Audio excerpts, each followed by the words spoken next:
A faceless silhouette, arms too long, a forest holding its breath. What begins as a joke in a comment thread returns in the quiet when the house settles and the screen finally goes black. This isn't a hunt for proof, it's a map of how a myth takes hold, how a story born in pixels slips past the rational gates and starts rearranging the furniture inside the mind. He doesn't arrive from folklore carefully carried across centuries. He arrives in public, assembled like open source code. A forum post, a doctored image, a name that feels like a whisper, Slender Man. No face, no voice, no explained motive, just outline. He is designed by subtraction. Every missing detail invites projection. The less you see, the more you supply. And what you supply is precisely what scares you.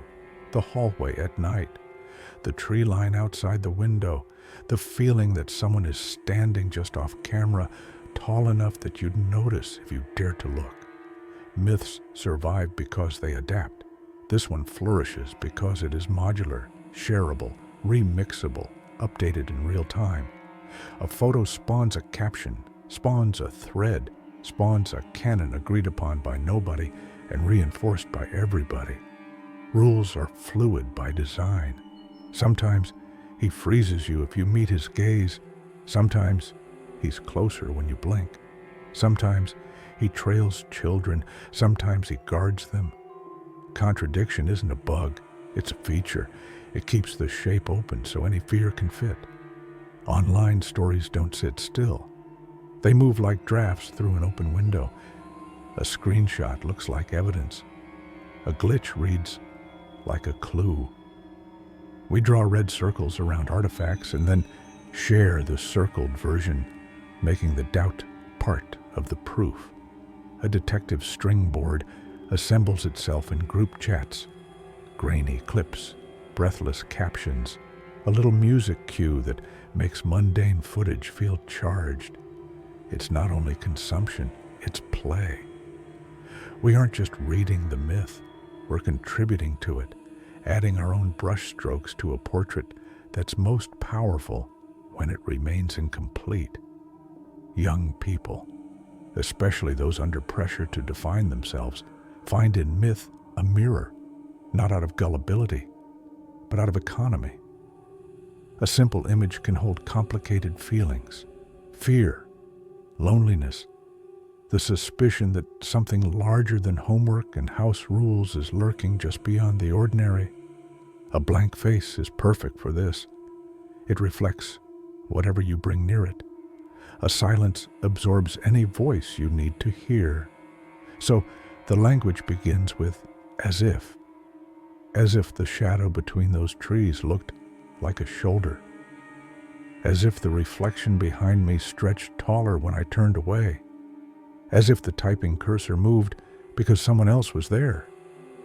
Repetition makes as if feel like as is. Practice becomes routine, routine becomes belief, and belief obeys its own logic. Start from the conclusion, he exists, and the world becomes a scavenger hunt. Random anxiety becomes signal. Coincidence becomes pattern. Skepticism feels like disloyalty. Isolation feels like purity. In that frame, doubt isn't caution. Doubt is a test to pass. And once you're being tested, you look for rituals that prove you belong. How does a fiction feel real? Because our minds are pattern hungry. 2 dots and a line become a face. Static becomes a voice. In the dark, the brain prefers a scary explanation to none at all. Certainty, even grim certainty, feels safer than chaos. So we connect the dots we have, then draw dots we don't. And the picture that emerges looks convincing because we made it ourselves.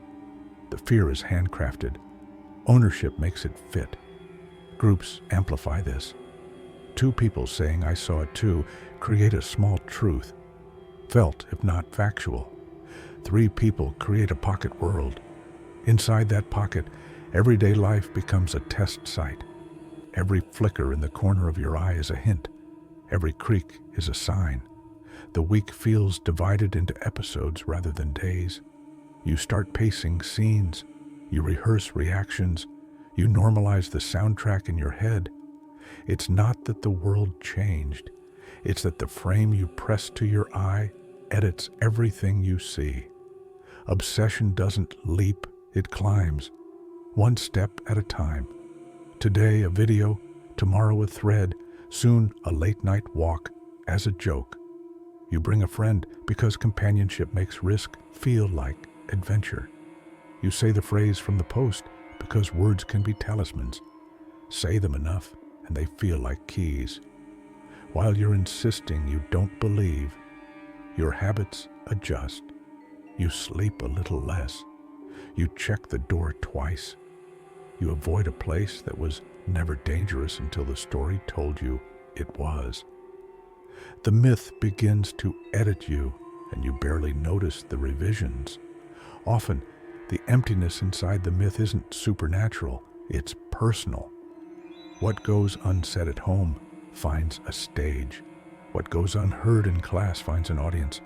What has no name in you borrows the name out there. The shadow is a mold. Unprocessed feelings, fear, shame, grief, pour in and take the shape offered. When the story stays playful, it can be art, catharsis, a safe scare that lets you exhale. When the story slides into obligation, prove it, test it, obey it, it corrodes. Curiosity hardens into compulsion. Every story like this crosses a line where the runway ends and the plane lifts. Clicks and scrolls turn into roots and times. The forest stops being backdrop and becomes decorum. Rules of a ritual no one wrote, but everyone somehow knows.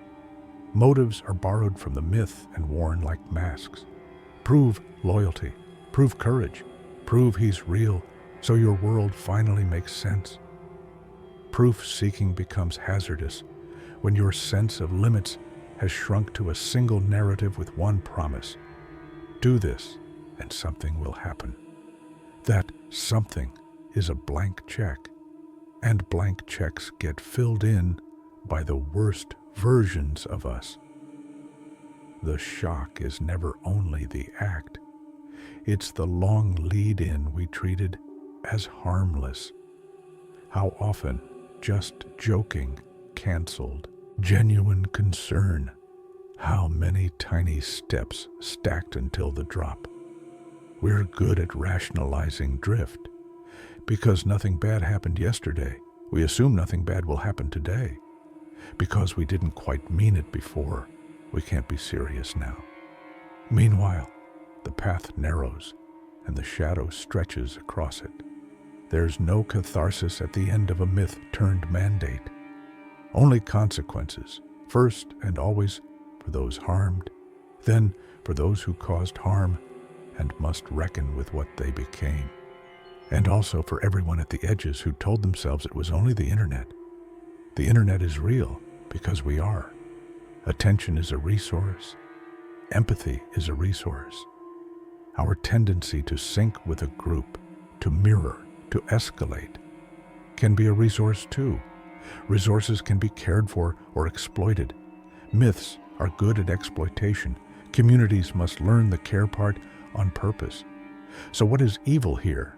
A supernatural presence? Or the moment we let a vacuum choose for us?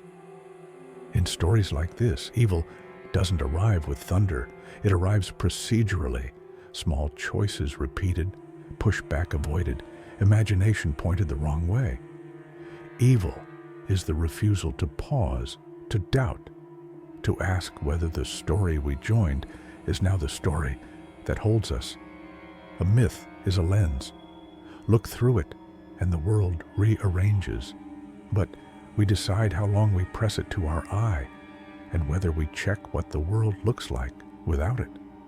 We can't unpublish a story. We can examine its cycle. It starts with humor and curiosity. Look at this eerie image. It grows with community and canon, shared language, in-jokes, creative one-upmanship. For a few, it derails with isolation and proof hunger. Life thins, the myth thickens, and behavior starts answering to narrative instead of need. If you can spot the phase in yourself or someone you love, you can break the rhythm. Name where you are. Name what the story is doing for you. Then ask what you might do without it. How does it stop? With light, with words, with people who can say, "This is a story. You are real." We separate image from instruction. Keep the art. Discard the mandate. Enjoy ambiguity without letting it author your choices. Build rooms where fear is spoken before it stiffens into ritual. Learn to stand at the tree line and admit that edges are where imagination is strongest. Then step back because you chose to, not because a voice in a thread dared you. The shadow remains. That's expected. We made it, and it made us pay attention. But it doesn't get to decide. We do. We decide when a narrative nourishes and when it's just sugar. We decide when a late-night chill is a delicious shiver to savor, and when it's a dashboard light telling us our pattern detector is redlining. We decide when to laugh together at the weirdness of human creativity, and when to close the tab, mute the thread, turn on the lamp, and text someone who answers with their whole face. If you need something portable, try 3 questions when a myth gets sticky. 1. What fear in me is this story organizing? 2. What belonging does it promise that I could seek more safely elsewhere? 3. What action is it nudging me toward that I wouldn't have considered yesterday? If the answers point to isolation, secrecy, or proof-seeking, step away. Not because you're weak, but because you're human, and humans are brilliant at turning pictures into pathways. If you're watching out for someone else, don't argue the creature, argue the cadence. Interrupt the routine. Invite them into different rhythms with daylight and laughter and tasks that bring them back into their body. Ask what the myth is doing for them and listen without flinching. Shame and silence are fertilizer for sticky stories. Name them and the power drops. You don't have to debunk the lore to help. You just have to stay long enough for a different tempo to take hold. There's dignity in admitting that stories move us. There's power in deciding how far we let them move us. Slender Man is a subtraction, a shape left when details are cut away. That shape is ours to fill or to leave empty. You can stand at the window, see the tree line, feel the tug that something waits, and still choose your next move. You can acknowledge the old alarm system humming in your animal brain and thank it for trying to keep you safe. Then you can smile at your mind's creativity, draw the curtain, and turn back to the room where your life actually happens. A faceless silhouette, arms too long, a forest holding its breath. Let it remain an image that lingers, not a mandate that orders. Let it remind you how quickly imagination lights the dark and how ordinary daylight, conversations, friendships, the small rituals that return you to yourself, dims it again. This was never about proof. It was always about stories, how they enter, how they echo, and how they leave. The shadow stays because shadows always do, but the hand on the switch, that's ours.